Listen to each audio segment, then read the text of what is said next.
Aujourd'hui, on va parler de ce qu'on peut faire avec le micro interne des caméras. Les caméras ont un micro intégré qui nous permet de capturer le son sans être obligé d'ajouter des accessoires extérieurs. Ce sont des micros de dépannage. On va voir dans quelle sorte de situation on peut les utiliser et dans quelle sorte de situation on va vraiment avoir des problèmes. Alors, premièrement, je vais vous montrer où sont les microphones parce que c'est vraiment pas évident. Ils sont comme dissimulés, cachés dans les appareils. J'ai ici un Canon 6D Mark II. Dans le cas du Canon 6D Mark II, le microphone est juste au-dessus du logo EOS. C'est un petit trou. Tu peux nous montrer ça, Yves? Et c'est par ce petit trou-là que va rentrer le son que la caméra va capturer.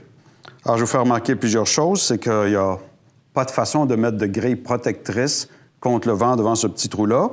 Et parce que le microphone est intégré au boîtier de l'appareil, il va capturer aussi tous les sons de manutention quand on touche à l'appareil. Si on utilise un objectif qui a un stabilisateur, mais le stabilisateur, c'est un moteur à l'intérieur qui fait tourner des éléments. Et ce moteur-là est un petit peu bruyant. Donc, on va entendre un grognement qui est le moteur. Si on doit faire la mise au point pendant la captation, mais l'autofocus va faire bzz, bzz, bzz, bzz, bzz, et ça va être capturé. Si vous touchez l'objectif, si vous touchez la caméra avec vos mains, parce que vous faites de la prise de vue à main levée, on va entendre vos manutentions. Si vous avez des bijoux puis que les bijoux touchent la caméra, on va entendre vos manutentions. Donc, le microphone est ici, on ne peut pas le bouger. Et il ne faut évidemment pas mettre ses mains devant quand on enregistre parce qu'on n'aura pas de son. Et en même temps, il capture ce qu'il prend autour de lui. Je vous montre dans le cas de la famille Nikon Z, un peu différent. Le Nikon Z a deux microphones, un petit ici, du côté gauche du prisme, et un autre identique du côté droit du prisme. Cet appareil-là va faire du son stéréo, donc il va nous permettre un petit peu de spatialiser les événements. Si quelqu'un passe de gauche à droite ou on interviewe un couple de personnes, il y a quelqu'un qui est à gauche, l'autre est à droite, mais la personne d'un côté, quand vous allez écouter l'enregistrement, dans votre oreille de gauche, vous allez plus entendre celui de droite, donc il va y avoir un petit peu de spatialisation 3D, donc du stéréo. Alors, je vous fais donc remarquer la position des microphones et je vous montrerai des exemples plus tard, des bruits que ça peut enregistrer, des bruits de l'appareil. À l'intérieur, où est-ce qu'il n'y a pas de vent, c'est pas si grave. Ça peut servir à prendre l'ambiance d'un lieu. S'il y a de la machinerie, si on est dans une usine puis on veut montrer qu'il y a du bruit dans l'usine puis on ne veut pas être dans le silence intersidéral. Donc, ça peut être correct pour capter le son ambiant. Mais quand vient le temps de parler de dialogue, je vais tout de suite vous montrer la problématique. La problématique, c'est la distance. Donc,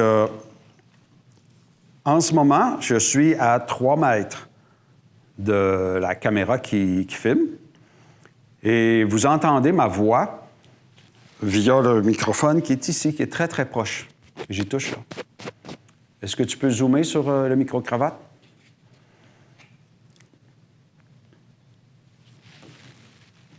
C'est le petit micro qui est ici. Donc, si vous regardez, là, il est, 15 cm de ma bouche. Et là, maintenant, je vais vous faire entendre le son du microphone de la caméra, qui, elle, est à 3 mètres. Alors, un son à 3 mètres, ça sonne comme ça. Je suis dans une pièce qui est le studio du Vieux-Montréal, donc une grande pièce.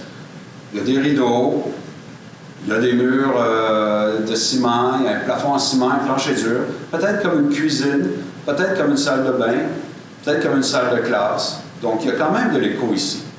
Je vais m'approcher, vous allez entendre la différence.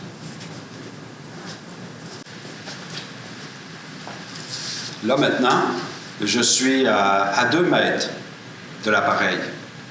Déjà, parce que je suis plus proche du microphone, je capture un peu moins d'écho parce que ma voix étant plus forte, on va baisser le son pour pas que mon son écrête et on va moins ramasser l'écho.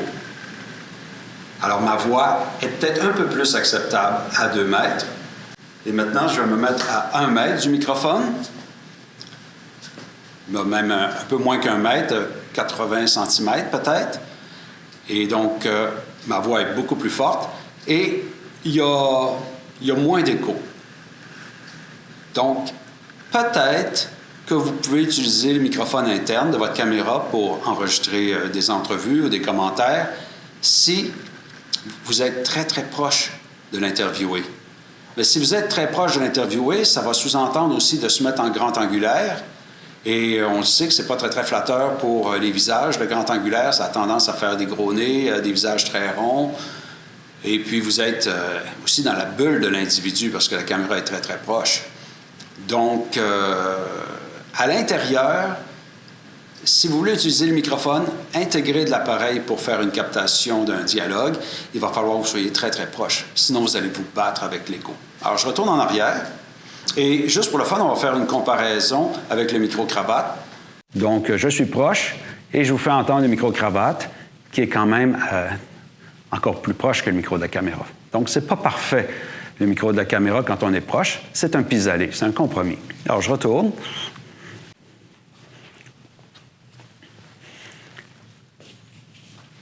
Alors, dans quelle situation le micro intégré pourra servir?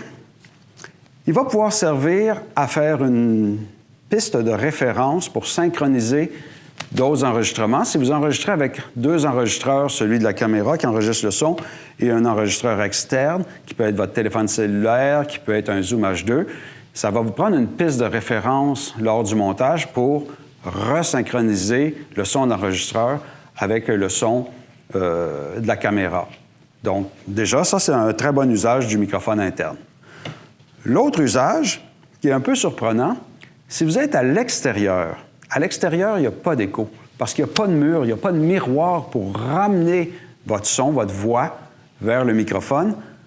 Alors, c'est surprenant comment est-ce qu'on peut faire une captation audio acceptable dehors, à 1 mètre, à 2 mètres des fois.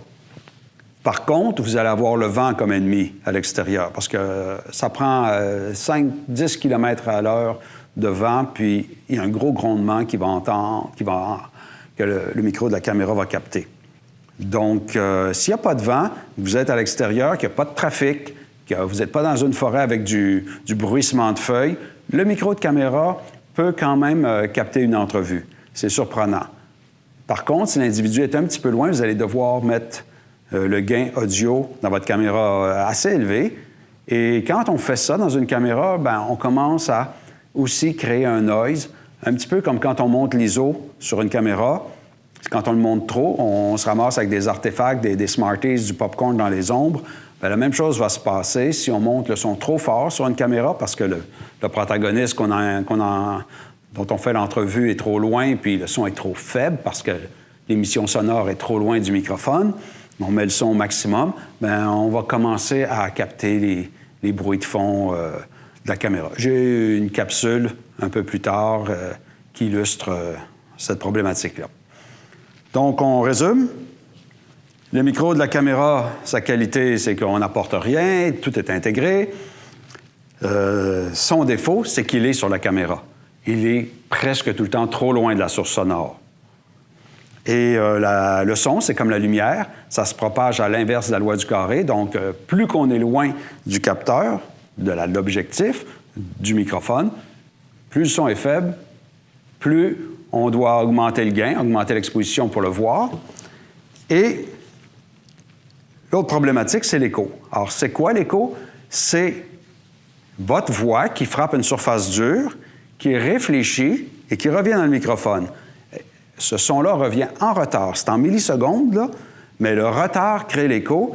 Et en plus, la texture sonore change. Pourquoi? Parce que les murs ne réfléchissent pas toutes les fréquences de la voix. Réfléchissent que les tons moyens, si vous voulez, les fréquences intermédiaires. Et c'est ça, les fréquences intermédiaires, c'est un petit peu comme une voix téléphonique. Donc, on vous renvoie une mauvaise version de votre voix en retard. Et ces choses-là vont se ramasser combinées dans la captation audio. Ça va faire le fameux son amateur, le son cheap, un son écho. C'est le premier défaut que font les photographes vidéastes. Et il utilise le micro de la caméra et on se ramasse avec un son écho. Le visuel a beau être beau, l'audio va déranger le spectateur, ça ne donnera pas une belle signature et on va avoir de la misère à comprendre ce que le protagoniste essaie d'expliquer. Donc, à part à l'extérieur, quand il n'y a pas de vent, ou dans une maison très capitonnée, si vous êtes dans un espace, un salon où est-ce qu'il y a des rideaux, des livres, des bouquins, plein de surfaces absorbantes, genre un tapis, c'est possible qu'il y ait moins d'écho. Mais dans la majorité des cas, dans les maisons normales, les murs ne sont pas traités acoustiquement et on a beaucoup d'écho. Les chambres de bain en particulier, parce que les surfaces sont très dures, les cuisines en particulier. Donc, à éviter l'usage du microphone de la caméra.